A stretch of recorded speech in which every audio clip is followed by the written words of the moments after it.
éternel. Père, nous voulons te dire merci parce que durant presque tout le mois de mai, tu as été avec nous. Amen. Malgré ce que nous avons connu, éternel Dieu puissant, tu as été le Dieu fidèle. Amen. Nous sommes passés par des moments très difficiles, éternel, et tu nous as montré encore ta fidélité. Amen. Père éternel, nous ne sommes rien, Seigneur, sans ta présence. C'est pourquoi ce matin, une fois de plus, rassemblés en ce lieu, Père, nous voulons te dire grandement merci. Peu importe, ô mon Dieu, mon roi, ce que nous pouvons vivre et ce que nous pouvons voir, nos vies, éternel Dieu puissant, Seigneur, dépendent entièrement de toi. Seigneur, cette maison dépend de toi. Ma vie dépend de toi, éternel. Celle de ta servante dépend de toi. Et celle de toute personne, ô mon Dieu, ici présente dépend de toi. Mon Dieu, mon roi, nous ne sommes que des serviteurs. Nous ne sommes que des vases, ô mon Dieu, mon roi, que toi seul peux remplir, des vases que toi seul peux mettre, ô mon Dieu, mon roi, la bonne eau, la bonne huile, ô Dieu Tout-Puissant, qui sera utile non seulement pour notre génération, mais aussi pour les générations futures.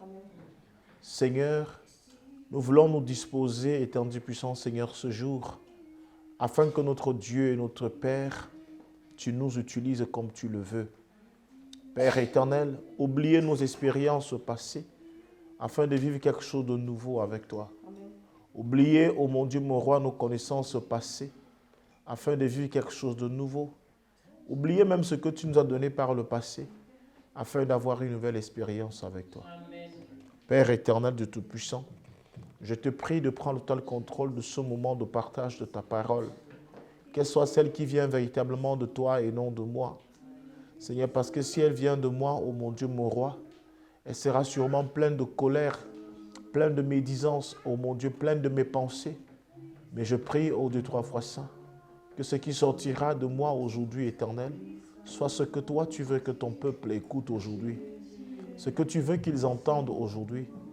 Père éternel, je crois qu'ils sont partis de leur domicile, pas venus pour écouter un homme, pas pour venir voir une femme, mais ils sont venus, ô mon Dieu, mon roi, disant qu'ils viennent t'adorer. Seigneur, laisse que ceux qui sont venus t'adorer, ô mon Dieu, sachent que tu es là. Laisse, ô mon Dieu, que ceux qui sont venus, ô mon Dieu, t'écouter, sachent que tu es là, éternel. Qu'ils sachent que c'est toi qui parles. Qu'ils sachent toi qui es Dieu dans ce lieu. Qu'ils sachent toi qui es Seigneur en ce lieu. Que c'est toi qui ordonnes toutes choses dans cette maison. Père, je ne me suis pas levé, ô mon Dieu, mon roi, et m'auto-proclamé pasteur éternel. Je ne me suis pas levé, ô mon Père, et auto-proclamé, ô mon Dieu, serviteur. Mais mon Dieu, mon roi, tu m'as appelé. Alors que mon Dieu, j'étais occupé à autre chose, éternel. Tu as voulu, ô mon Dieu, mon roi éternel, que je sois placé ici pour nourrir ton peuple, pour prendre soin de ton peuple. Seigneur, oublie les erreurs que j'ai eu à commettre par le passé. Pardonne mes fautes, ô mon Dieu, et mes offenses. Seigneur, je suis dans ta présence aujourd'hui. Père, je ne fais rien d'autre aujourd'hui. Je suis le sacrificateur que tu as placé sur l'autel, afin non seulement de recueillir, Seigneur, les prières de ton peuple, mais de pouvoir aussi t'apporter, ô mon Dieu, mon roi, des sacrifices, de prendre de toi, ô mon Dieu, mon roi, et de ramener au peuple.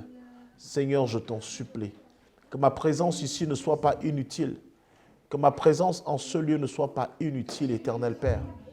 Mon Dieu et mon roi, je te prie de prendre ta place, afin que, mon Dieu, l'homme que je suis, ô mon Père en qui tu habites, éternel, ne soit qu'un instrument. Seigneur, prends toute la gloire. Je te promets la gloire, je te promets la louange, je te promets des offrandes, ô mon Dieu, mon roi, des sacrifices, et je te promets encore plus d'âmes, ô mon Dieu, mon roi éternel. Père, si tu décides, ô mon Dieu, à pouvoir nous utiliser comme toi tu le veux, et non comme nous le voulons. Seigneur, laisse que ton Saint-Esprit remplisse véritablement cette assemblée. Laisse que ton Saint-Esprit soit à chaque endroit de cette salle en ce moment. Laisse que ton Saint-Esprit soit sur chaque chaise en ce moment. Laisse que ton Saint-Esprit soit sur toute personne dans cette assemblée en ce moment, éternel Père. Que ce Saint-Esprit prenne le relais en ce moment. Saint-Esprit de Dieu, commence à travailler dans les cœurs. Saint-Esprit de Dieu, commence à sonder les vies. Saint-Esprit de Dieu, commence à travailler dans les cœurs, dans les âmes, dans le corps. Travaille dans le corps, travaille dans l'âme, travaille dans l'esprit. Viens sonder en ce moment. Viens remplir de ta présence ce lieu. Parce que je sais, oh mon Dieu, mon roi, que rien ne peut se cacher dans ta présence. Père, tout esprit qui existe sur la terre, oh mon Dieu, mon roi, existe parce que tu permets qu'il existe. Mon Dieu, toute force, oh mon Dieu, maléfique qui peut s'agiter sur la surface de la terre, s'agite, oh mon Dieu, le temps que tu le laisses faire. Mon Dieu et mon roi éternel, nous ne sommes pas rassemblés ici pour mourir. Nous ne sommes pas rassemblés ici, oh mon Dieu, pour nous perdre. Mais nous sommes rassemblés ici, oh mon Dieu, mon Père du puissant, pour être sauvés, pour sauver encore plusieurs.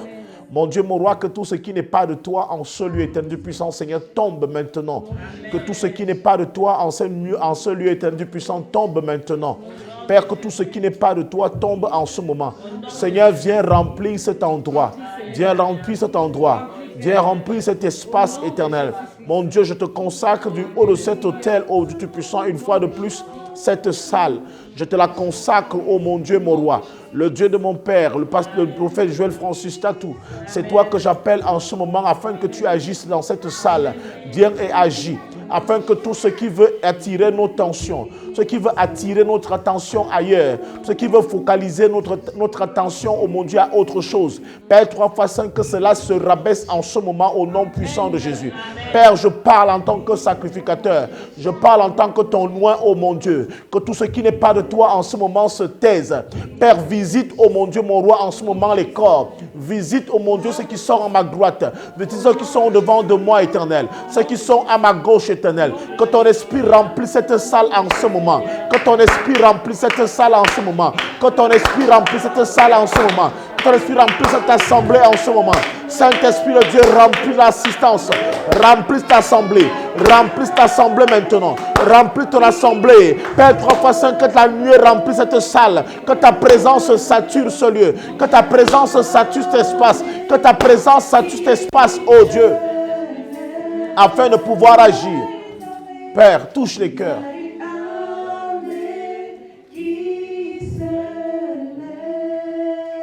Merci, Père. Que toute la gloire te revienne. Prends ta place, Seigneur. Prends ta place en ce moment éternel. Et fais ton œuvre en nous. Au nom de Jésus-Christ. Amen.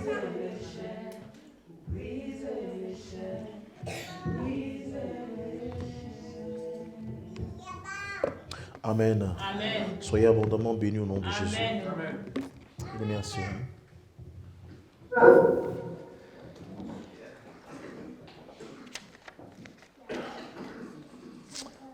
Mais dis avec moi, se vider pour être rempli.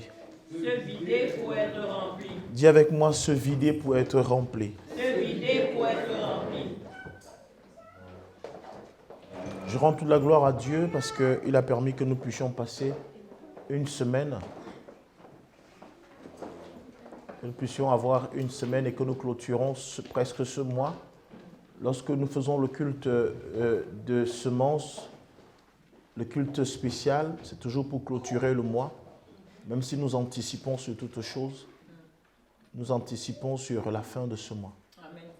Bien-aimés, nous rendons donc grâce à Dieu qui nous a gardés durant tout le mois de mai, qui a été le mois des anniversaires, le mois des fêtes. Ce mois aussi qui nous prépare à une grande fête, qui est la fête de la Pentecôte. Amen. Ce mois qui était le mois de la visitation. Amen. Je rends grâce à Dieu parce qu'en réalité, ce mois aussi a été le mois d'évangélisation et de délivrance. Amen. Et que le Seigneur est celui qui fait son œuvre. Amen. Amen. Si le pasteur stagiaire Michel a rendu témoignage de sa délivrance, je rends grâce à Dieu parce que cela s'est passé pendant le mois de mai.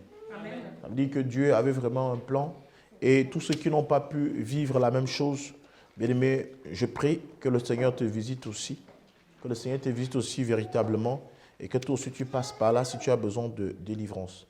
N'oubliez pas, nous l'avons dit ici que c'est après avoir été sauvés que Dieu nous délivre. C'est après avoir été sauvés que nos chaînes tombent, Amen. Que nos liens doivent tomber. Alléluia. Nous rendons donc grâce à Dieu pour tout cela. Amen. Je vais aussi saluer tous les enfants et leur demander d'être super attentifs ce matin. Amen. Rempli, pour se vider pour être rempli.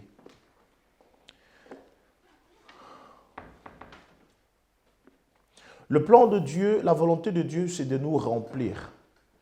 Amen. Amen. La volonté de Dieu, c'est de nous remplir. Dis à quelqu'un, la volonté de Dieu, c'est de nous remplir.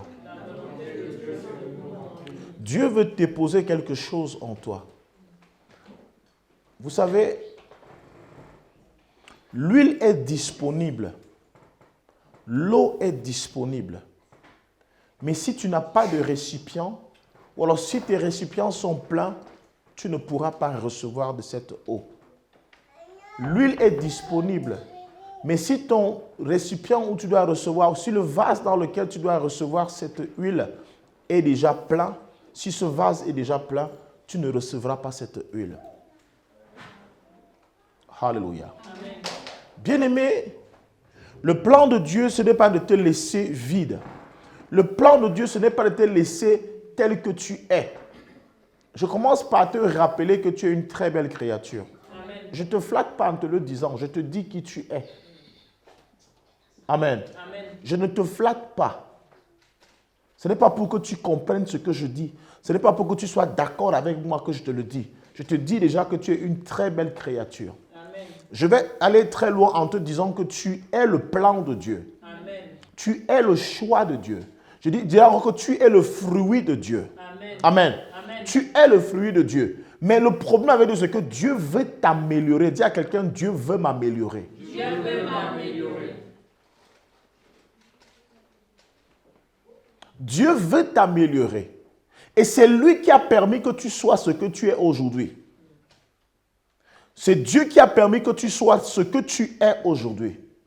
Cet être dont tu es fier. Cet être qui te rend orgueilleux, orgueilleuse. Qui te rend au point où personne ne peut te parler. Dieu a permis que tu sois comme ça. Dieu a permis que tu ailles dans les écoles, que tu aies des diplômes, que tu aies des relations, que tu aies un travail. Dieu l'a permis. Dis à quelqu'un, Dieu l'a permis. Dieu l'a permis. C'est Dieu qui m'a bâti, il t'a façonné tel que tu es. Est-ce que tu peux te regarder toi-même? Regarde-toi, vas-y, lève-toi et regarde-toi. Lève-toi et regarde-toi. Lève-toi ce matin, je veux que tout le monde se lève. Regarde-toi, tourne autour de toi, regarde-toi, regarde. Regarde-toi, regarde comment tu es belle, regarde comment tu es jolie. Amen. Tu es une belle personne, tu es une jolie femme, tu es un beau garçon. Ça, je te le dis.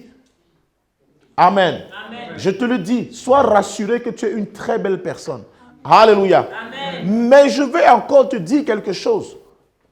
Que ce que tu es là, tu peux être mieux que ça. Amen.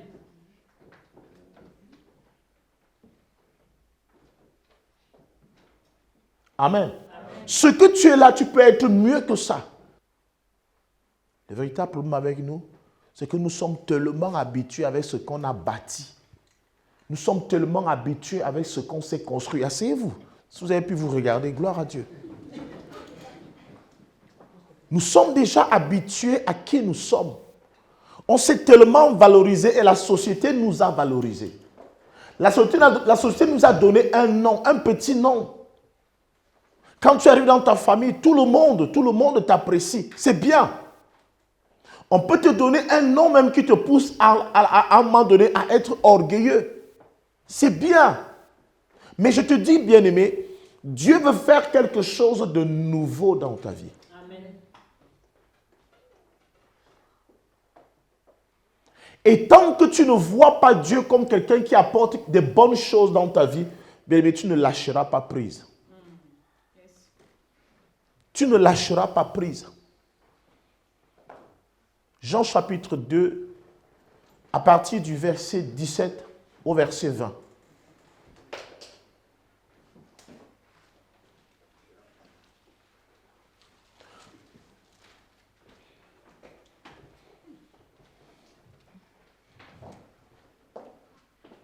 Et quelqu'un d'autre, oui, tu lis où? Jean chapitre 2, du verset 17 au verset 20. Le pasteur Michel va lire Matthieu chapitre 9, verset 17. Jean chapitre 2, verset 17. Avant, je lis au nom du Seigneur. Ses disciples se souvinrent qu'il est écrit: le zèle de ta maison me dévore. Les Juifs, prenant la parole, lui dirent: quel miracle nous montres-tu pour agir de la sorte? Jésus leur répondit: détruisez ce temple, et en 3 jours je le relèverai. Les Juifs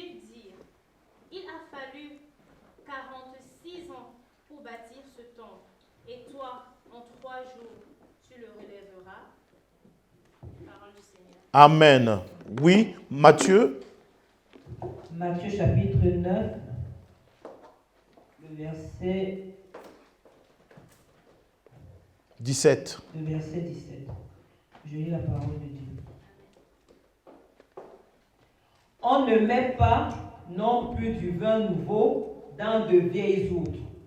Autrement, les outres se rompent, le vin se répand et les outres sont perdues.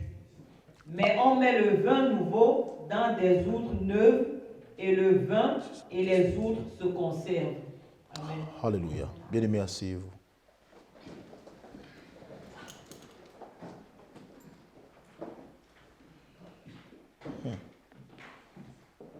Jean 2, verset 17 à 20, dit ceci. Je vais dire Matthieu d'abord. On vient de lire Matthieu. Je répète le livre de Matthieu que nous venons de lire. Matthieu dit ceci. On ne met pas, d'accord? On ne met pas. Il rappelle qu'on ne met pas. On ne met pas non plus du vin nouveau dans de vieilles outres. Autrement, les outres se rompent, le vin se répand et les outres sont perdues. Mais on met le vin nouveau dans des outres neuves et le vin et les outres se conservent. Amen. Amen. Nous avons lu aussi Jean chapitre 2, du verset 17 à 20. Ses disciples se souvinrent qu'il est écrit « Le zèle de ta maison me dévore ». Les Juifs, prenant la parole, lui dirent « Quel miracle nous montres-tu pour agir de la sorte ?» Jésus leur répondit « Détruisez ce temple et en 3 jours je le relèverai. » Les Juifs dirent « Il a fallu 46 ans pour bâtir ce temple, et toi, en 3 jours tu le relèveras. » Au verset 21 dit ceci. Mais il parlait du temple de son corps. Mais il parlait du temple de son corps. Alléluia. Amen. Je commence par vous dire, bien-aimés, je reprends encore cela, que vous êtes très belles. Vous êtes très beaux. Vous êtes intelligents. Vous êtes sages. Vous êtes sages. Amen. Alléluia. Amen. Dieu ne doute pas de vos capacités. Dieu ne doute pas de votre intelligence. Dieu ne doute pas de votre sagesse. Dieu ne doute pas de vos aptitudes. Dieu ne doute pas de votre potentiel. Mais il dit, il veut faire quelque chose de nouveau. Il veut faire quelque chose de nouveau. Amen. Amen. Bien aimé, l'histoire de ce temple dont parle Jésus ici, c'est le temple qui a été bâti par Salomon. Un temple qui devait être bâti par son père David. La Bible déclare que David avait fait des guerres et il a rassemblé des matériaux pour construire, pour bâtir un temple à Dieu. Amen. Et Dieu lui dit, ce n'est pas toi David qui me bâtira un temple, c'est plutôt ton fils Salomon qui va le faire. Ça veut dire que le temple que Jésus veut bâtir ici est un temple qui est de la volonté de Dieu. Écoutez-moi très bien. Ce n'est pas un temple qui est rejeté. Ce n'est pas un temple où on adore Satan. C'est un temple qu'on adorait Dieu, dans lequel on adorait Dieu. Et un temple que Dieu même a pris soin de donner des mesures. C'est Dieu qui a donné la longueur, la largeur et tout le matériel qu'il fallait trouver à l'intérieur. C'est Dieu qui a dit, voici comment le matériel doit être disposé. Amen. Je dis encore cela à quelqu'un. Je vais choquer sur quelqu'un seulement ce matin parce que le plus souvent, lorsque Dieu nous parle, on dit Dieu ne peut pas avoir dit ceci, après il dit encore cela. Là, c'est l'erreur. Parce que vous limitez Dieu à ce que vous pensez. Vous limitez Dieu à la parole d'un prophète. Vous limitez Dieu à la parole d'un pasteur. Dieu peut dire comme ça aujourd'hui, demain, et il vous dit autre chose. Dieu peut te donner un travail aujourd'hui et demain il te dit abandonne ce travail-là. Dieu peut le faire. Dieu leur demande de bâtir un temple. C'est le temple le plus grand que le monde ait connu. Selon les dimensions de Dieu. Selon la volonté de Dieu. Amen. Selon la volonté de Dieu. Les hommes ne se sont pas levés eux-mêmes. Ils ont dit, c'est Dieu qui a demandé qu'on bâtisse ce temple. Je veux croire aussi que tout ce que tu as dans ta vie aujourd'hui, c'est de la grâce de Dieu. C'est de la volonté de Dieu. Amen. Tout ce que tu as dans ta vie aujourd'hui, je ne dis pas que c'est Satan qui t'a donné ça. C'est Dieu qui te l'a donné. Amen. Mais Jésus leur dit, détruisez ce temple et je le relèverai en 3 jours. Waouh! Pour eux, c'est un blasphème. D'ailleurs, pourquoi c'est d'abord un blasphème pour eux? C'est un blasphème parce que c'est le temple que Dieu a ordonné. C'est le temple que leurs ancêtres, leurs patriarches ont bâti. Donc ce n'est pas n'importe quel temple. Salomon n'était pas n'importe quel roi. Et son père n'était pas n'importe quel roi non plus. C'était des choix de Dieu. Amen. Comment se fait-il que ce que Dieu a donné, tu dis qu'il faut détruire ça? Comment se fait-il que ce que Dieu a ordonné, tu dis que tu vas détruire ça? C'est le premier blasphème à leurs yeux. Amen. Amen. Le deuxième blasphème, la deuxième difficulté, c'est que il compte le nombre d'années pendant lequel le temple a été bâti pour être debout. 46 ans pour être bâti. Et toi, en 3 jours, tu vas le faire. Et c'est ça le problème. Quand tu regardes ce que tu as fait jusqu'à aujourd'hui, tu as 46 ans, tu as 50 ans, tu as 30 ans, tu as 20 ans, tu as 25 ans, tu as tous les diplômes et tu arrives à l'église, un pasteur qui ne te connaît pas, il te dit abandonne ceci, fais cela. Tu dis que pasteur, avec toutes les écoles que mes parents ont payées, j'ai réussi, j'ai échoué parfois, j'ai eu des diplômes. Toute éducation que j'ai pu acquérir, tu me dis que Dieu veut faire quelque chose. Dieu ne dit pas que ton éducation est mauvaise. Dieu ne dit pas que tes parents ont mal fait. Dieu ne dit pas que tu es parti à les mauvaises écoles. Dieu ne dit pas que tu es une mauvaise personne. Mais il a dit, je vais faire quelque chose de nouveau. Amen. Qu'est-ce qui est difficile là? Qu'est-ce qui est difficile? Qu'est-ce qui est difficile à comprendre? Est-ce qu'il a dit que ce que tu as est mauvais? Mais je veux faire quelque chose de nouveau. Et la Bible dit, il parlait de son corps, mais c'est aussi une erreur de la Bible de dire qu'il parlait de son corps, parce qu'il ne parlait pas seulement de son corps. Dire qu'il parlait seulement de son corps, c'est de limiter Dieu. Moi, je crois, alléluia, qu'on pouvait détruire ce temple-là et en 3 jours, Dieu le mettait debout. Je ne crois pas seulement que c'est son corps. Il ne s'agit pas seulement de son corps. Parce que si tu te limites au fait que c'est son corps, tu vas commencer à voir que oui, il est mort, il est ressuscité 3 jours après. Moi, je vois que Dieu pouvait faire qu'on cache ça et le lendemain, 3 jours après, ils arrivent, ils trouvent que le temple est debout. Parce que rien n'est impossible à Dieu. C'est une façon de nous affaiblir quand il parle de son corps. Ce n'est pas seulement de son corps. Celui qui relate cette histoire-là, Amen, il veut nous embrouiller. Il veut limiter notre Dieu. Dieu peut tout. Et c'est comme ça, à un moment donné, on croit que c'est les paraboles. Non, la Bible, c'est les paraboles. Non, la Bible, c'est la réalité. C'est la vérité. C'est ce que Dieu peut faire. Alors, tu regardes ton expérience, tu es derrière une vieille maman, tu es un vieux papa, tu es quelqu'un qui a tout connu. On te dit que lâche prise. Tu te dis que non, pasteur, Dieu ne peut pas le faire. Et je vais vivre comment? Et je vais faire comment? Et je vais faire comment? Je vais commencer par où? Je vais commencer par où? Il dit, je n'ai pas dit que ce que tu as est mauvais.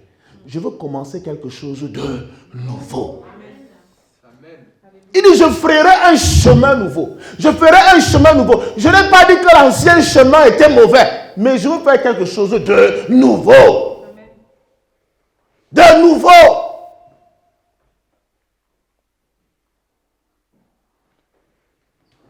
Quand il s'agit de Dieu, on réfléchit toujours. Mais quand il faut dire parfois que mon téléphone c'est déjà vieux, je veux le changer. Tu trouves facilement qu'il faut le changer. Quand il faut changer le salon chez toi, tu le changes. Quand il faut changer la peinture chez toi, tu changes facilement. Mais Dieu n'a pas le droit de dire sur ta vie que je veux changer ce que tu as là, c'est déjà vieux. J'ai déjà trop vu ça. Les rastas que tu as sur la tête, j'aime, c'est déjà vieux. Mais il faut changer ça. J'ai déjà trop vu ta greffe là, je vais la changer. Est-ce qu'il a dit que ta greffe est mauvaise? Elle est juste, il ne veut juste plus la voir. Est-ce que tu peux accepter que Dieu te coiffe à nouveau? Amen. Est-ce que tu peux accepter?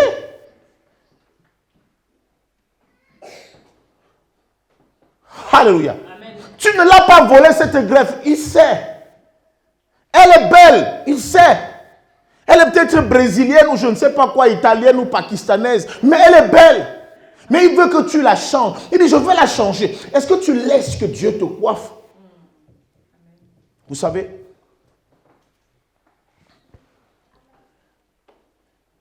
l'apôtre Paul, ou Saul, a fait la meilleure école de théologie qui pouvait exister à son époque. La meilleure formation. La Bible déclare qu'il a travaillé, il a étudié auprès de Gamaliel. Gamaliel, c'était le meilleur enseignant de son époque. Amen. Donc, Paul était assis dans les Écritures. Paul était assis dans la parole. Amen. Et c'est pourquoi, alors qu'il arrête les Juifs, il arrête les chrétiens et tout ça, il est sûr que lui, il a le bon Dieu. Il a le vrai Dieu. Amen. Et il a le vrai Dieu. Et il a la vraie connaissance. Il a la vraie connaissance. Il a la vraie parole. Amen. Dieu n'est pas contre les patriarches que Saul a connus. Dieu n'est pas contre les premiers prophètes. Dieu n'est pas contre Moïse. Dieu n'est pas contre la loi de Moïse. Mais il veut faire quelque chose de nouveau. Apprends à laisser tes ancêtres derrière. Saul, je veux t'appeler. Non, Saul ne veut pas lâcher prise. Il apprend qu'il y a des évangélistes dans la ville. Il ne veut pas lâcher prise. Il veut rester dans l'enseignement de Gamaliel. Waouh. Mais il dit, mais attends. Dieu ne peut pas m'avoir laissé autant de temps apprendre, étudier. Et puis un beau jour, il me dit qu'il va me libérer de cela. Non.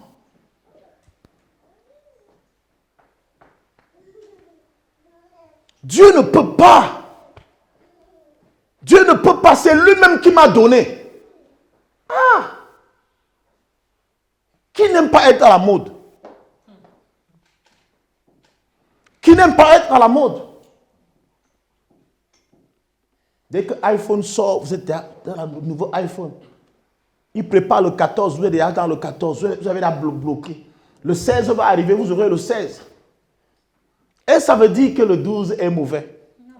Il dit que je veux que mon fils, tu sois à la mode. Voici la tendance dans le royaume. Toi, tu veux garder les yougou, les vieux trucs là. Tu veux toujours garder tes anciens machins. Tu veux garder tes anciennes doctrines. Tu veux garder Non, dans mon église ancienne, voilà comment on priait. Tu n'es plus là-bas. Vis quelque chose de nouveau. Et c'est ça. Chaque fois que tu parles à quelqu'un, va te rappeler quand moi j'étais à l'église catholique. Frère, tu n'es plus à l'église catholique. Vis un peu quelque chose de nouveau.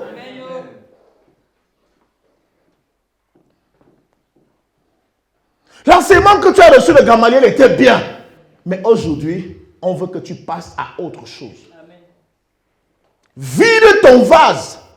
Vide ton vase. Dieu ne dit pas que l'huile ou le vin qu'il y a dans le vase est mauvais. Il dit, mais c'est un vieux vin. On veut un vin nouveau.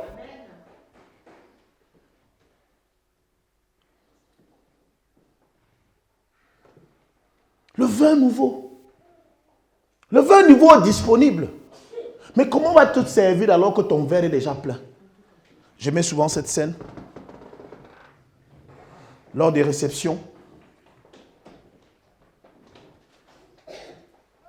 on nous sert, vous arrivez à une réception, vous êtes tous assis, bien, les jambes croisées, chacun a... Vous trouvez parfois, quand vous arrivez dans une soirée, il y a des vins qui sont déjà positionnés sur les tables, n'est-ce pas? Oui. N'est-ce pas? Oui. N'est-ce pas? Oui. Les vins sont déjà positionnés sur les tables quand vous arrivez.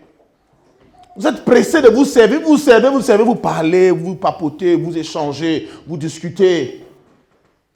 Après, l'invité, c'est-à-dire que celui qui ordonne l'événement, celui qui est le maître de cérémonie, ou alors ceux qui sont à l'honneur, vous localisent à distance. Ils se rendent compte, non, c'est ma personne qui est assise là-bas. C'est mon combi qui est assis là-bas. C'est ma soeur qui est assise là-bas. Ma corps est assise là-bas. Qu'est-ce qu'elle est en train de boire? Non, elle est en train de boire le vin qu'on a les 1 euro là, qu'on a à tout le monde. Entre-temps, ton verre est déjà, c'est toujours plein. Hein? Bien, tu as un peu goûté. Ça, tu sirotes, tu attends. Parce que tu ne connais pas comment la soirée va se passer. Pour toi, c'est le bon vin de la soirée. Amen. Jusqu'à ce que tu aies surpris qu'on apporte un vin nouveau. Amen. Quand on apporte un vin nouveau, qu'est-ce que tu fais? Tu souris d'abord. Et parce que ton verre est plein, qu'est-ce que tu fais de ce verre? Tu le vides où? Il s'agit de ça. C'est de ça qu'il s'agit. C'est de ça qu'il s'agit. Tu veux boire le nouveau vin qui est dans la bouteille, mais ton verre est déjà plein. Alléluia. À la limite, je vois souvent les gens prennent, parfois, s'il y a une bouteille d'eau sur la table, ils peuvent faire boire de l'eau et maintenant ils vident l'ancien verre dans la bouteille d'eau vide. Parce qu'il faut mettre le vin, le bon vin, dans le nouveau, dans le verre. Et dès qu'on met le nouveau dans le verre, tu comprends que tu n'es plus n'importe qui. Même ta position, tu arranges encore la cravate. C'est de ça qu'il s'agit, frère. C'est de ça. Vous êtes des religieux. Vous êtes des religieux. Et c'est pourquoi vous êtes fâchés pour tout ce qu'on vous dit. Parce que vous êtes assis sur votre orgueil. Vous êtes assis sur l'enseignement de Gamaliel. Vous ne voulez pas avancer. Vous ne voulez pas changer cela. Vous êtes là comme des remorques. On fait tout. Vous êtes là. Vous ne bougez pas. Des sycomores. Bougez. Amen. Ce matin, je pleurais. Parce que j'ai l'impression de marcher avec des gens qui ne comprennent même pas ce qu'ils font ici.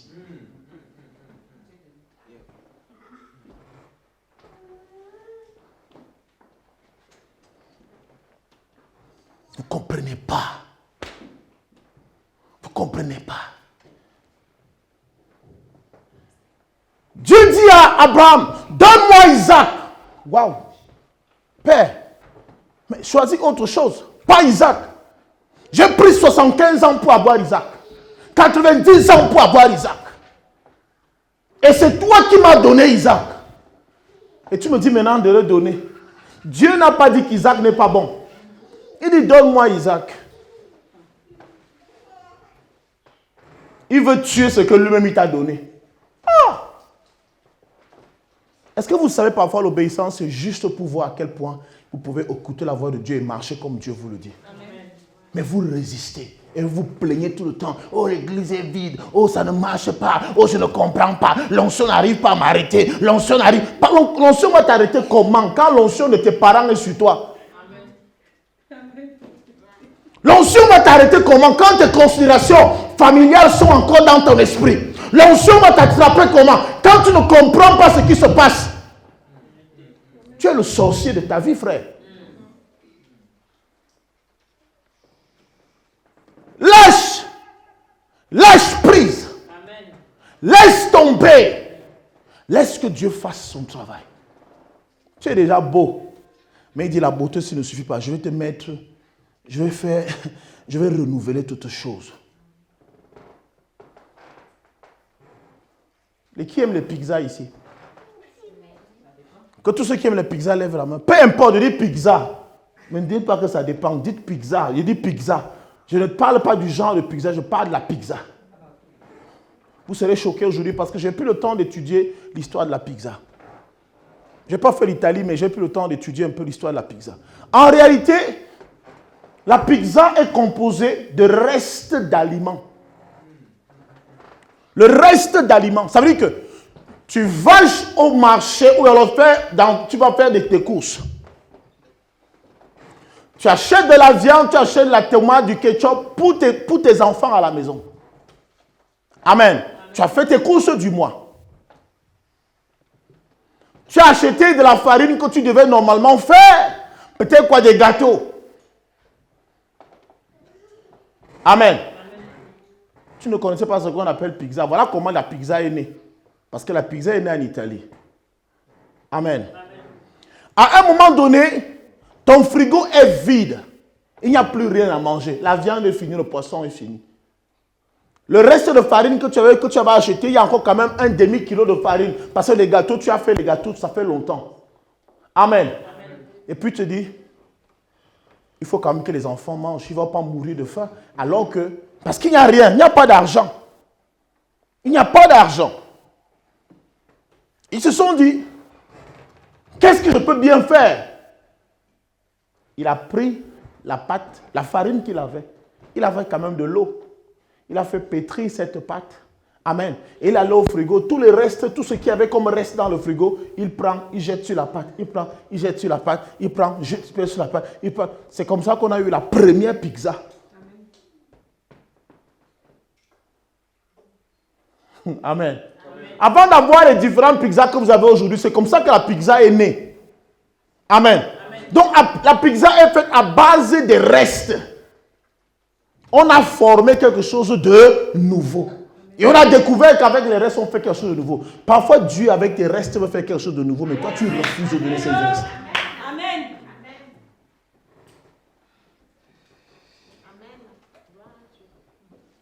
Parfois, Dieu te regarde comme ça et dit, mais je veux que tu changes un peu. Je veux que tu changes. Je veux que tu aies quelque chose de nouveau, mais tu n'arrives pas à lâcher prise. Tu n'arrives pas à abandonner. Dans le livre de Osée, chapitre 12, verset 12, il dit ceci, défrichez-vous un champ nouveau. Défrichez-vous un champ nouveau. Ça ne veut pas dire que l'ancien champ est mauvais. Non, mais faites quelque chose de nouveau. Amen. Amen. Dans le psaume 96, verset 1, il dit, chantez à Dieu un chant nouveau. Vos vieux chants là, j'ai tellement entendu. Ce n'est pas mauvais, c'est des bons textes. Mais chantez-moi un chant nouveau. Amen.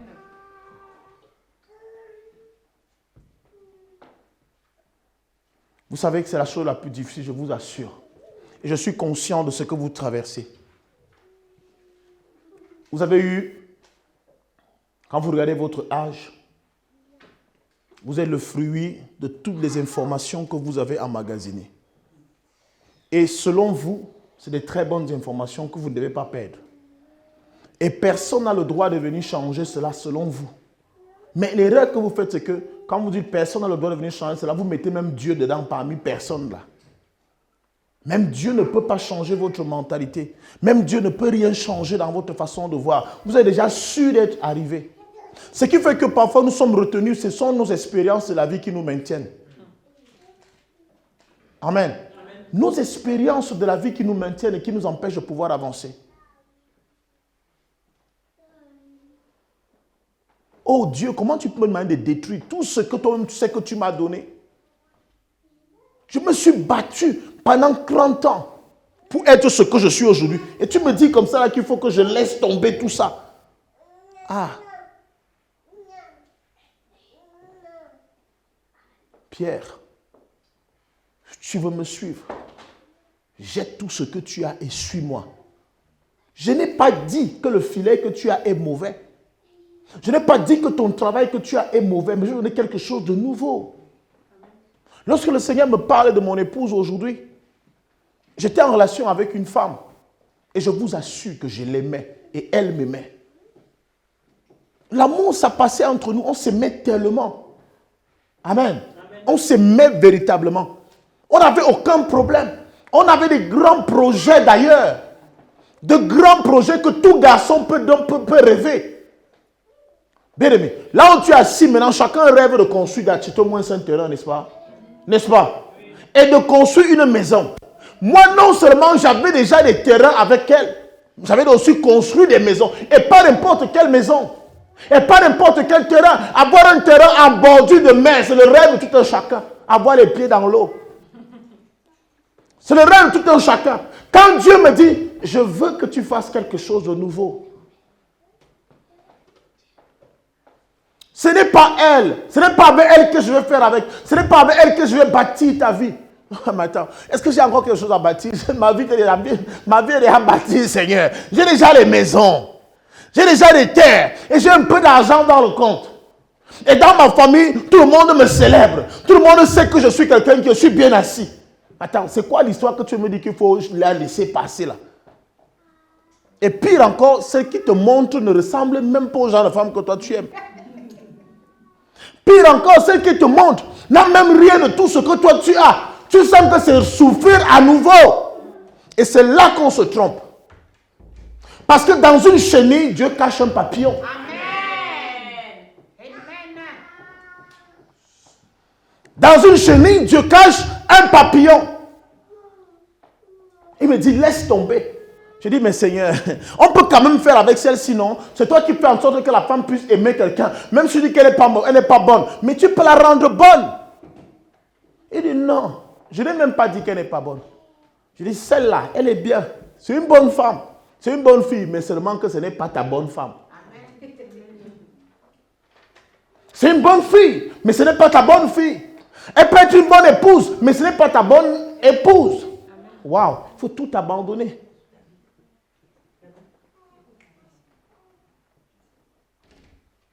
Ça veut dire que de un, Dieu t'interdit déjà de draguer même là. Il dit qu'en fait, tu n'as pas besoin de draguer parce que si tu dragues encore, tu sauras que ça peut encore tomber, que ce n'est pas celle qui est bonne. Donc, il faut que Dieu même te montre celle qui est bonne. Amen. Amen. Tu abandonnes. Tu dois abandonner.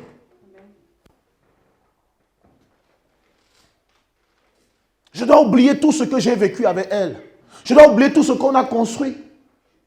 Et je dois surtout la respecter. Je dois surtout respecter celle avec qui je dois me séparer. Supporter ses caprices, supporter ses sauts d'humeur, supporter ses injures. Parce qu'elle n'acceptera pas que tu me laisses tomber pour rien. Au nom de Dieu. Au nom de Dieu. Et c'est le problème que nombreux ont ici. Alléluia. Alors que Dieu décide de te changer. Nombreux disent que Dieu ne peut pas faire ça. Non, non, est-ce que Dieu peut faire ça? Dieu ne peut pas demander à quelqu'un de laisser le travail. Dieu ne peut pas dire à quelqu'un de venir rester à l'église pendant 1 mois pour prier. Dieu ne fait pas ça. Parce qu'ils connaissent Dieu à leur niveau.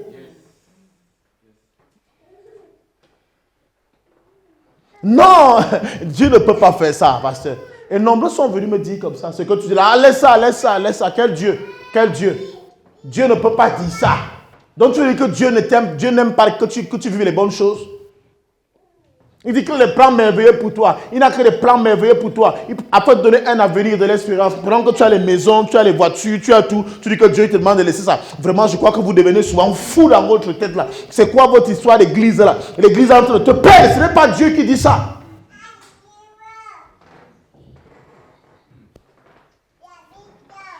La folie. La folie. Parce que l'élévation des hommes reste l'élévation des hommes. Et l'élévation de Dieu reste une folie pour les hommes. Amen. On a traité mon fils parfois de fou ici, parce qu'on ne le comprend pas. C'est allé tellement loin où j'ai appris une chose, ça m'a tellement fait rire. Son père dit, voyez, maintenant je bois seul. Maintenant je bois seul. Mon complice, celui qui m'accompagnait souvent quand je buvais, il ne boit plus. Il dit maintenant que le Seigneur l'a appelé. Donc il est content. Ça l'énerve de savoir que son fils ne boit plus d'alcool. Et il va dire que c'est lui qui est normal. Amen. C'est pas normal. Donc vous voyez, la vie, les choses de Dieu sont bizarres pour les hommes. Et je vous comprends, bien-aimés. Mais sachez une chose, c'est que vos vies ne peuvent pas changer si vous ne lâchez pas prise. Amen. Vous êtes beaucoup trop plein. Vous êtes beaucoup trop plein. Vous êtes beaucoup trop plein. Vous faites les choses sans les faire. Et c'est ça qu'on appelle parfois l'hypocrisie. Parce que vous êtes là sans être là. J'ai beau prêcher. Je ne me vante pas. Je sais que je prêche bien. J'ai beau prêcher. J'ai beau dire des bonnes choses, des bons messages qui vous touchent. Mais vous préférez que ça touche les autres, pas vous-même. Vous préférez voir les autres changer, mais pas vous-même. Vous vous plaignez de voir les gens venir s'asseoir ici pour qu'ils fassent aussi comme vous. Parce que c'est ça. Pourquoi voulez-vous remplir l'église si vous-même qui êtes d'abord là, vous n'êtes pas encore, vous ne bénéficiez pas encore de ces choses-là? Ils arriveront, ils trouveront que vous-même n'êtes pas changé, ils vont dire c'est un faux pasteur. Parce que ces brebis ne sont même pas encore changées, nous on fait quoi ici? Ça veut dire que c'est vous le blocage de cette église. Parce que le jour que vous changez, ceux qui arrivent ici trouvent un changement. Mais ceux qui arrivent ici trouvent un désordre, vous voulez qu'ils fassent quoi ici? Il y a le désordre si je m'en vais.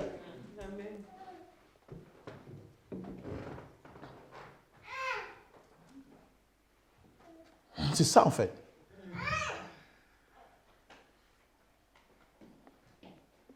Une chose nouvelle. Ésaïe 43, verset 19 dit quoi?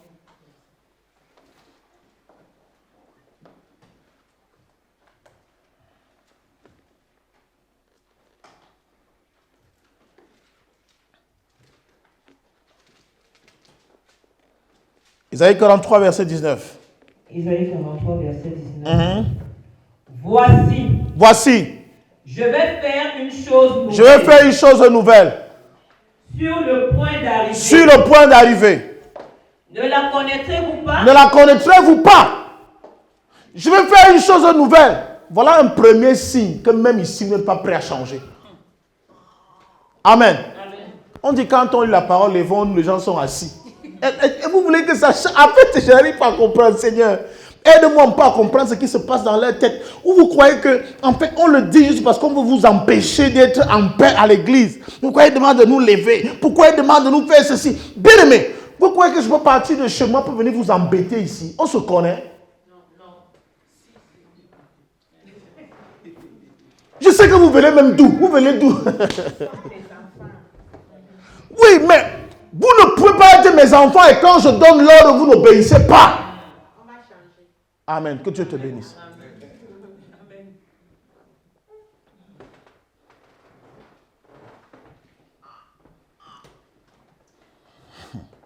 Ce n'est pas une grande armée qui sauve le roi.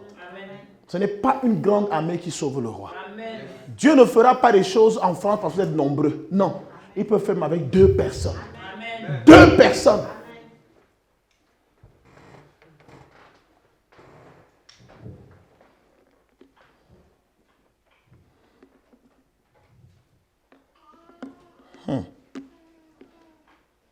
Alléluia. Merci Seigneur.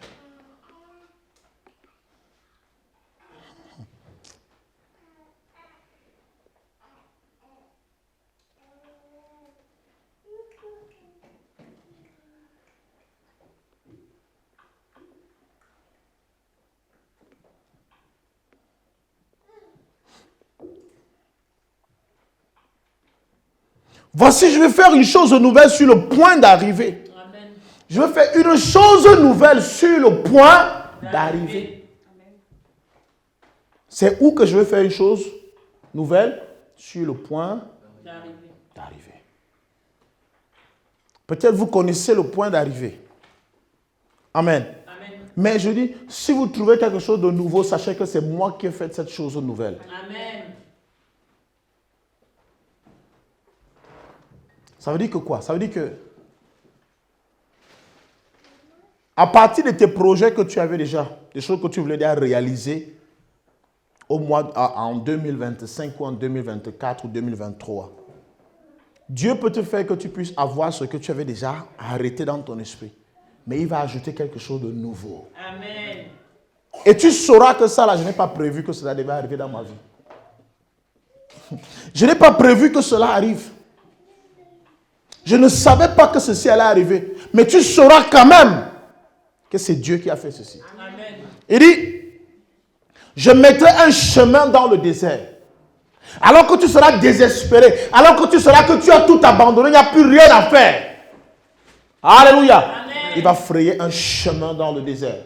Il va frayer un chemin dans le désert. Il va frayer un chemin où? Dans le désert. Et vous savez que le désert, en fait, ce n'est pas évident de reconnaître un chemin dans le désert. Ce n'est pas évident de reconnaître une voie dans le désert. Parce que le désert, c'est le sable à gauche, le sable devant, le sable derrière, le sable à droite. Amen. Mais il dit, je vais frayer un chemin dans le désert. Alors que tu seras seul, abandonné, je frayerai un chemin. Alors que tu n'auras rien, tu seras complètement perdu, je vais faire un chemin. Amen. Et tu sauras que ce chemin-ci mène quelque part, parce que c'est Dieu qui a tracé ce chemin pour moi. Amen. Et des fleuves dans la solitude. Des fleuves dans la solitude.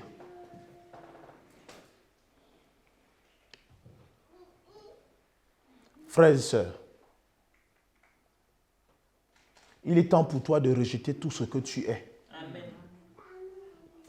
Il est temps pour toi de rejeter tout ton être, toutes tes expériences. Vous savez, parfois, lorsque le Seigneur m'a révélé ceci, je me suis rendu compte que parfois, trop de fois, je m'appuyais sur ce que j'avais appris de mon père, de mes anciens pasteurs et tout ça.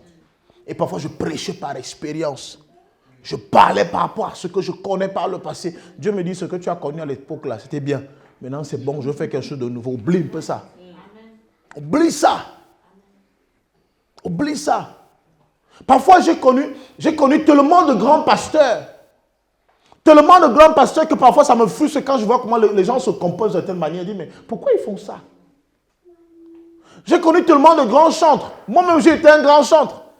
J'ai dirigé les chorales. Que quand je vois les gens faire, je dis que pourquoi ils font ça? Et Dieu me dit, oublie ce que tu as connu. Fais avec elle comme ça. Fais comme ça là. Même si je souffre dans mon cœur. Parfois vous chantez, je souffre. Je souffre. Parfois pour ne pas vous écouter, je me concentre sur le péché. Comment ça? Je ne vous regarde même pas. Parce que c'est une souffrance au fond de mon cœur. Je dis, Seigneur, tu m'as dit que tu fais une chose nouvelle. Amen. Tu fais une chose nouvelle. Amen. Tu fais une chose nouvelle. Et tu vis avec. Tu vis avec. Et parfois j'obéis. Je dis, Seigneur, tu as demandé d'obéir. J'obéis. Je laisse tomber. J'abandonne à tes pieds tout ce que j'étais. Tout ce que je semblais, à quoi je voulais ressembler. J'étais peut-être un grand homme par le passé. J'oublie même que j'ai été pasteur par le passé. Je veux être un nouveau pasteur, Père. Je veux être quelqu'un de nouveau. Je veux que tu me conduises. J'abandonne mes expériences. Toutes les formations que j'ai reçues par le passé, je les abandonne. Je les jette. Je jette ce manteau. Je jette ce manteau. Ça, c'est la prière que chacun doit faire ce matin. Est-ce que tu es prêt à abandonner ta vieille vie? Même si elle était glorieuse, même si on t'a célébré par le passé. Les has-been ont toujours un problème pour être de nouvelles personnes. Quand ils pensent à qui il était. C'est vraiment... Tu n'arrives pas à construire ta vie aujourd'hui. Parce que tu penses à ton avant. Oh, quand j'étais brune. Maintenant, tu es noir. Fais avec. Car on ne construit pas son avenir avec ce qui est perdu, mais on construit son avenir avec ce qui est perçu. C'est ce que tu vois, tu construis ton avenir avec. Construis ton avenir avec Dieu et non avec ton passé. J'étais, oui, nous on a vu les photos, mais tu n'es plus. Et parfois, quand quelqu'un pense à qui il était, il peut encore rechercher le genre de tenue qu'il mettait avant. Il oublie que son corps derrière les bosses, ça ne passe plus. Ça ne passe plus.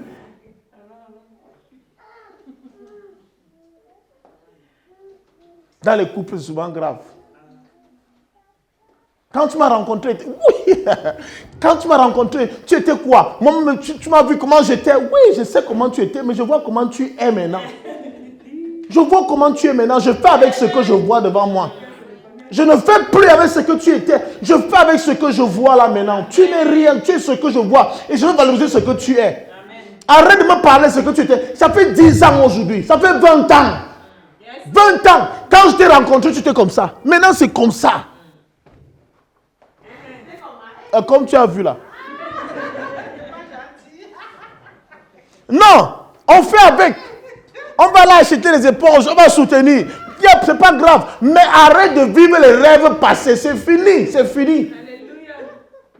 Ce que tu oublies, c'est que Dieu peut faire avec ce que tu as aujourd'hui. Même s'il y a comme ça, Dieu peut faire avec. Et valoriser cela. Wow. Amen.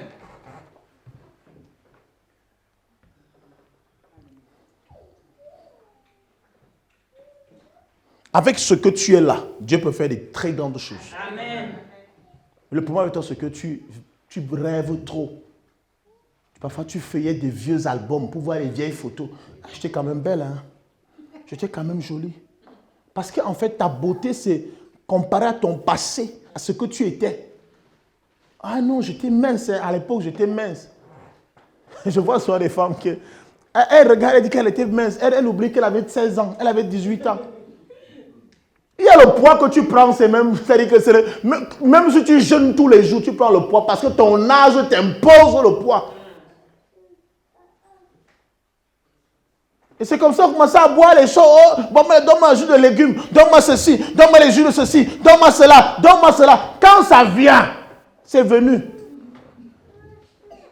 Quand ça vient, c'est venu. C'est déjà là. On ne peut plus changer. Alléluia. C'est déjà là. C'est avec ce qui est maintenant que Dieu veut faire. Amen.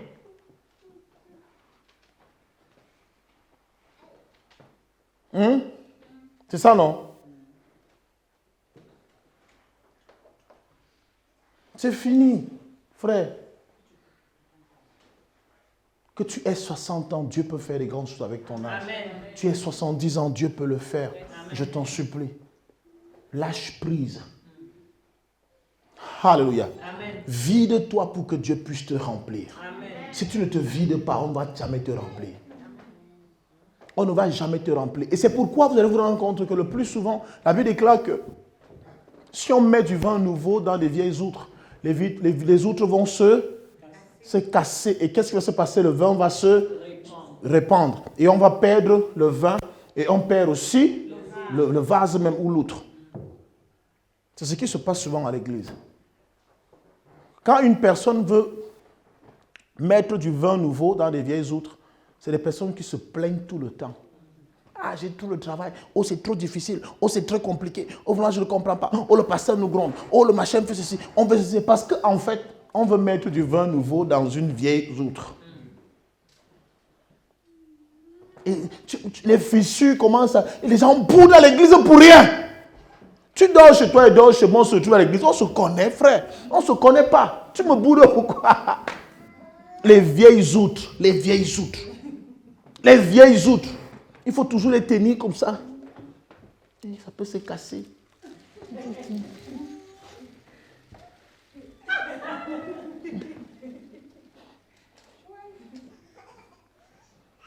Il y a des gens ici qu'il faut parler. Avant de parler, tu dois mettre le coton dans la bouche. Il faut que ta parole soit, t'as dit que douce. Il faut mettre le coton dans la bouche ou du miel. Non, ma soeur, tu sais que... Non, c'est pas ça. Tu sais, Dieu t'aime. Dieu t'aime. Il faut tout parler comme ça. Si tu dis Dieu t'aime, il dit que... Ah, il va gronder, il va gronder. Frère, vous allez partir avec ça où? Vous allez partir où? Dieu casse. Dieu casse, il casse. Après il ramasse, il forme quelque chose de nouveau. C'est plus beau. C'est beau. Je ne sais pas si c'est la partie là où on fait la poterie. Qui est la partie là où on fait la poterie? Là on fait la poterie. Là on fait des vases. Vous n'êtes jamais parti là-bas. Beaucoup de vases, quand vous voyez que vous appréciez, sont passés par cela. Parfois c'est de la récupération. C'est des vieux vases. Parfois on récupère. On fait chauffer et puis on met encore de l'eau. Ça devient encore de l'argile. On forme maintenant un vase nouveau. Amen. Amen. On forme un vase nouveau que tu apprécies aujourd'hui. La récupération. Dieu te récupère tel que tu es et fait de toi quelqu'un de merveilleux. Amen. Mais est-ce que tu es prêt qu'on te récupère? Tu n'es même pas prêt qu'on te récupère. Qui est prêt qu'on le récupère ici? Amen. Alléluia. Amen. Qui est prêt qu'on le récupère ici? Amen. Qui est prêt à recevoir du vin nouveau? Amen. Qui est prêt à recevoir de l'huile ici? Amen. Alléluia. Bien-aimé, ne pourra recevoir de l'huile ici que toute personne qui accepte de mourir en soi. Amen. Si tu ne meurs pas en toi-même, tu ne peux rien faire. Je suis désolé, même si on fait toutes les prières ici, tu vas manifester un peu d'onction, mais c'est pour un temps, c'est rien. C'est rien. C'est comme passer à côté de quelqu'un qui sent un bon parfum. Si tu fais 2 mètres, à un moment donné, même tout ce parfum-là sent sur toi. Mais dès que tu fais 5 mètres, le parfum disparaît. Parce que ce n'est pas ton parfum. Tu l'as juste frôlé. On va se mettre debout. La prière que tu vas faire ce matin, c'est que Seigneur, je m'abandonne. Je m'abandonne. Je m'abandonne. J'ai été formé comme Saul chez Gamaliel. J'ai lu toute la Bible. J'ai rencontré tous les pasteurs, de bons enseignants. Je connais de bons enseignants. Mais je n'ai plus besoin de ça maintenant. J'ai besoin de quelque chose de nouveau. J'ai besoin de quelque chose de nouveau, Seigneur. Dieu dit à Saul, oui, tu m'as défendu. Ce que tu faisais, tu le faisais légalement parce que tu avais été formé. C'était normal que tu défendes cette cause-là. C'était normal que tu arrêtes les autres parce que tu croyais que... Mais maintenant, je vais te faire comprendre qu'il y a une nouvelle chose. Il y a une nouvelle vague. Amen. Amen. Il y a une nouvelle espérance. Il y a une nouvelle foi que tu dois expérimenter. Et c'est pourquoi, parce que Saul a été sérieux dans son transformation. C'est pourquoi, même après, il est devenu l'apôtre le plus fidèle. Vous voyez un peu? C'est-à-dire qu'avant, dans la première doctrine, il était très fidèle. Il était fidèle à la première doctrine. Donc, à la loi, il était fidèle. Il avait appris la loi. Quand le changement se passe, lorsqu'il monte dans la foi, il devient aussi fidèle à la foi. Mais parfois, ce qui se passe avec nous, c'est que même à la loi, on n'a pas été fidèle. Et après, on veut nous introduire dans la foi. En quoi qu'on sera fidèle? Vous ne serez pas fidèle. Celui qui a aimé le Seigneur dans la loi l'aimera facilement dans la grâce ou dans la foi. Mais parce que vous avez une foi d'abord quelconque, c'est pourquoi aujourd'hui aussi, vous avez d'abord une loi quelconque. Maintenant même la foi, votre foi aussi est quinconce.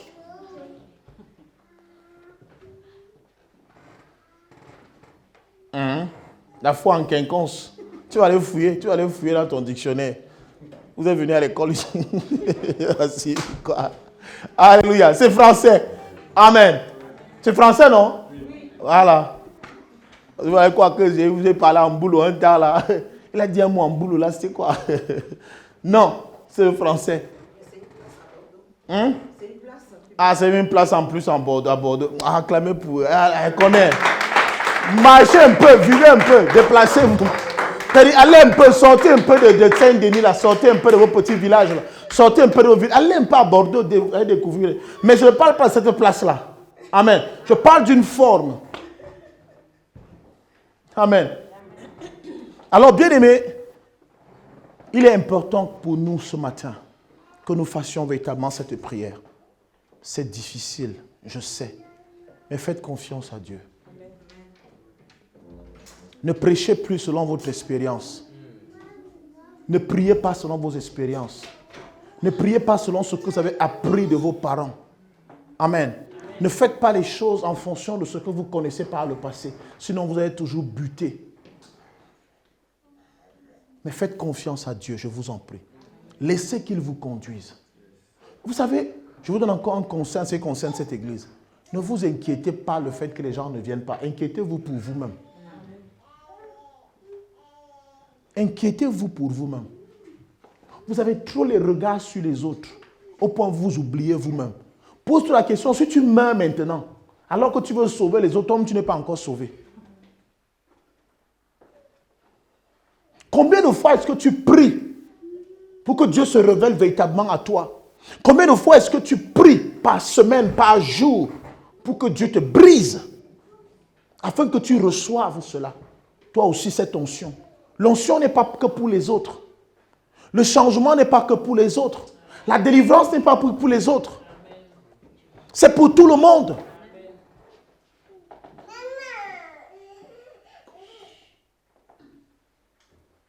Si vous ne lâchez pas prise, les choses ne se passeront pas.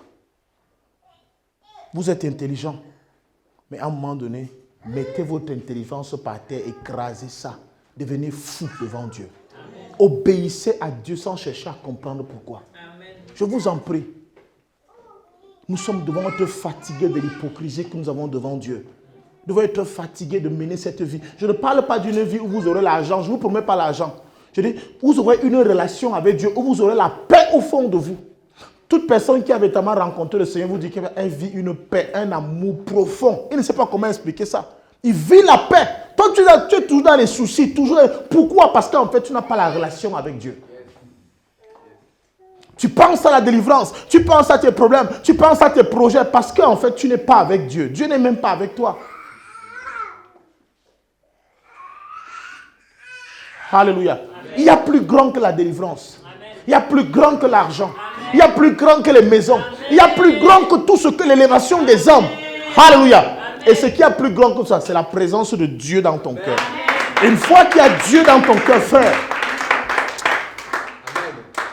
une fois qu'il y a Dieu dans ton cœur, même haïr les gens, tu ne comprends pas. Tu n'arrives pas à haïr les gens. Tu n'arrives pas à détester les gens. Les gens te font les coups bas, tu n'arrives pas à les détester.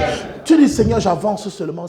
Pourquoi tu m'as dit, pourquoi je suis devenu comme ça? Pourquoi, Seigneur, je suis comme ça? Toi, tu ne comprends pas comment tu es devenu. Tu n'arrives pas à en vouloir aux gens. Bien aimé. Le nombre de coups que j'ai reçus dans le ministère, s'il fallait rendre, c'est qu'actuellement, là, je ne suis pas à l'église, je suis seulement en plein combat quelque part, pour aller rendre. Mais je n'arrive pas, il y a comme quelque chose en moi qui me dit, oublie ça, laisse tomber, avance, avance, avance, avance. Vous savez, tout à l'heure, j'étais assis et j'ai eu une pensée. Je ne sais pas si c'est Dieu qui... Je ne sais pas si c'est la pensée de Dieu ou c'est ma pensée, même pendant que je suis en train de parler. Vous mettez trop vos regards sur votre argent, même quand vous donnez ici à l'église. Est-ce que vous savez que tout à l'heure, je me dis, demande-leur de faire 3 mois sans donner l'argent ici.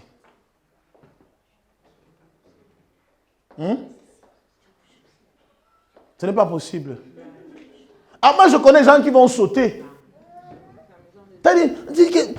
Dis-leur un peu de garder leur dîme, de garder leur argent, de garder pendant 3 mois, qui se rendent compte et qui vont voir comment Dieu va faire les choses.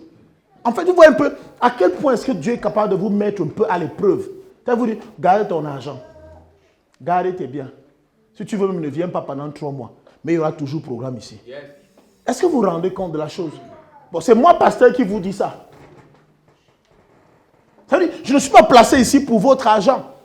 Je suis placé pour autre chose. Alléluia. Je suis placé ici pour rendre gloire à Dieu. Parce que ce que je vous dis, aucun homme qui a le sang en lui peut dire ça. S'il n'a pas l'esprit de Dieu. Il ne peut pas dire qu'il ne vient pas avec ton argent.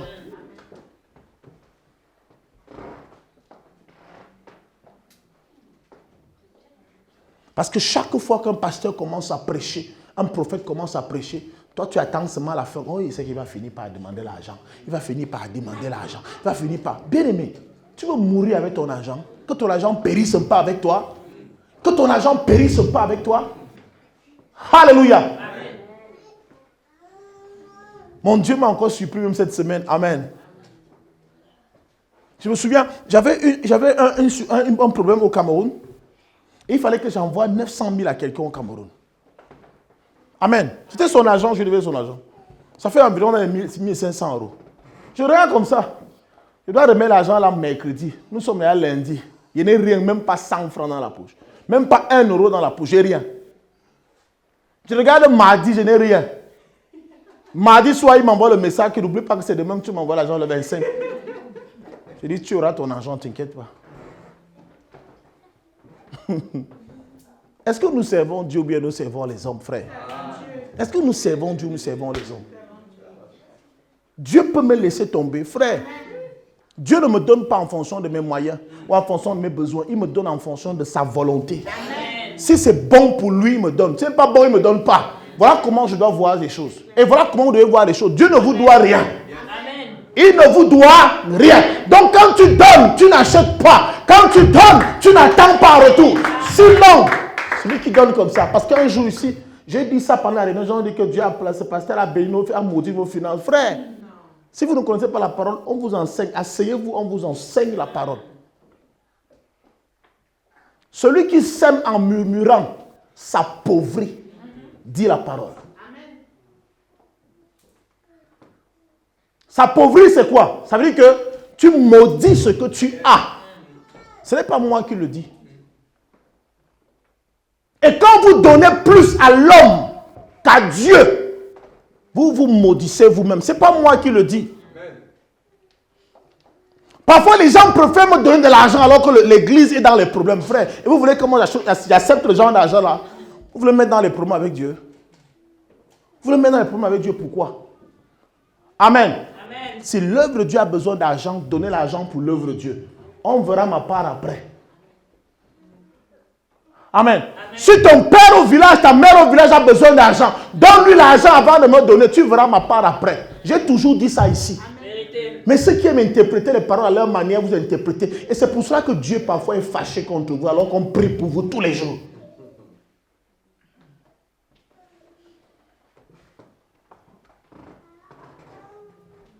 Vous voulez qu'on essaye 3 mois, 4 mois, même 5 mois, on essaye. 1 an, on essaye, vous ne donnez rien ici. On essaye un peu. Les qui sont d'accord, on essaye. Moi, je suis d'accord. Hein? Toi, tu n'es pas d'accord. Qui est d'accord, lève le doigt. Je n'ai pas d'assaut ici. Ah, gloire à Dieu. Ça veut dire que vous voulez obéir à Dieu. Acclamez pour vous-même.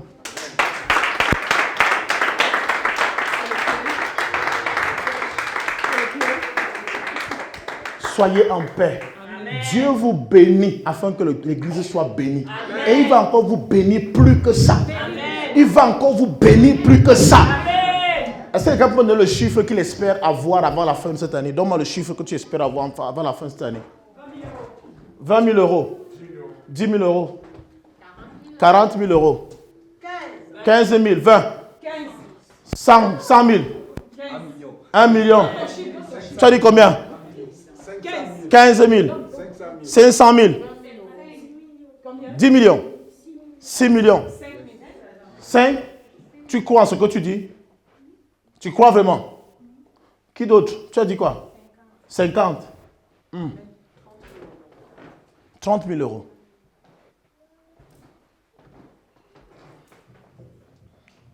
Père, c'est pour toi que je suis placé ici. Pas pour faire un show, Seigneur. Père, pas pour me faire voir. Non. Parce que je ne suis rien, Éternel, sans toi. Tout ce que je suis, tout ce que j'ai, je te le dois. Si les hommes peuvent m'apprécier aujourd'hui, si les hommes, oh mon Dieu, mon roi, peuvent m'aimer aujourd'hui, c'est parce que j'ai été fidèle à ta parole. Tu m'as dit de quitter une femme, Seigneur, parce qu'elle n'était pas ma femme. Pas parce qu'on avait un problème. Tu m'as demandé de m'attacher à ta fille, à ta servante. Seigneur, j'ai obéi à cette parole. Tout le monde m'avait abandonné à cause de cela, Seigneur. Tout le monde m'avait rejeté. Même mes propres parents, oh mon Dieu, ne croyaient plus en moi. Père, je t'ai fait confiance. Je t'ai fait confiance, Père. Et je suis venu ce jour, mon Dieu, mon roi. Tu m'as demandé de 7 jours dans ta présence. Père, j'ai pris ces 7 jours dans ta présence pour chercher ta face. Mon Dieu et mon roi. Montre-leur que tu es le Dieu que je sers. Montre-leur que tu es le Dieu qui m'a rendu cet autel. Montre-leur que tu es le Dieu qui m'a choisi. Seigneur, je ne me suis pas choisi. Mon souhait n'était pas de te servir. Mon souhait n'était pas d'être sur l'autel. Tu m'as dit, je te place sur l'autel afin que tu me serves. Père, beaucoup ont témoigné de mon appel. Beaucoup ont prophétisé sur mon appel. Beaucoup ont prophétisé sur mon appel. Seigneur, alors que nous préparons l'entrée dans le 6e mois de cette année, Père, donne à ces hommes, surtout à ceux qui ont cru en leur parole, pas ceux qui ont juste parlé parce qu'il fallait parler, mais ceux qui ont cru, oh mon Dieu, mon roi, en cette parole, en cette promesse. Seigneur, surprends-les. Surprends-les avant la fin de cette année éternelle, en leur donnant ce que leur cœur désire, afin que 2, 3 fois saint, Israël qui a mangé la caille au désert alors qu'il n'y avait pas de viande, Israël qui a bu de l'eau alors qu'il n'y avait pas de source dans le désert, Seigneur, 3 fois saint, je ne sais pas comment tu feras pour que cet argent vienne en existence.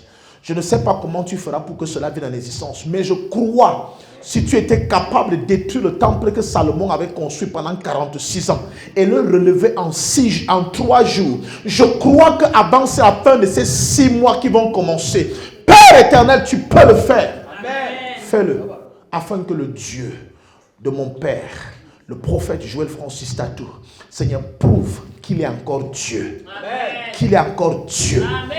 Qu'il est encore Dieu. Amen. Seigneur, tu ne cèdes pas à nos caprices, mais tu amènes le peuple à croire à la puissance qu'il y a dans ton nom. Amen. Car le Dieu que nous prêchons, c'est un évangile de puissance. C'est un Dieu de puissance et d'autorité. C'est un Dieu de puissance et d'autorité. Amen. Au nom de Jésus-Christ. Amen. Amen. Cela se fera. Amen.